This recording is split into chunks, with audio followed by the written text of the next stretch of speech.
So you want to know what the worst loadout in Castle Crashers is, don't you?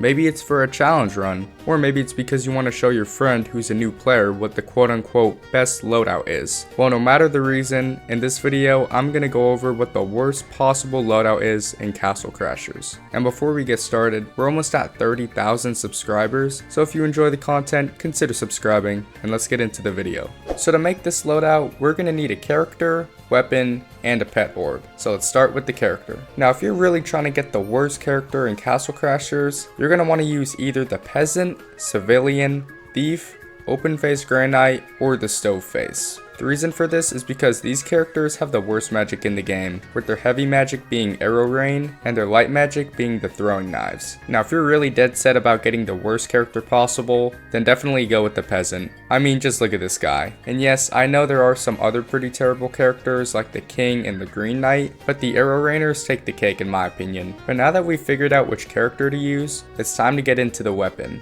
Now the worst weapon is the Leafy Twig, which takes away 1 magic, 1 defense, and gives you 1 agility despite all of that. Luckily this weapon only requires you to be level 1, so you can use it for the entire playthrough. How nice. And now for the final part of this loadout, we gotta choose a pet orb. And I know the perfect pet for the job. The Seahorse is actually what I was not gonna say because Mr. Buddy is the worst pet orb and you cannot change my mind about it. At least the Seahorse gives you +2 agility and can sometimes help you in very situational moments. But Mr. Buddy doesn't do anything. He literally just helps you dig faster. That's it. And to conclude this video, the worst loadout would be the Peasant character with the Leafy Twig weapon and Mr. Buddy as the pet orb.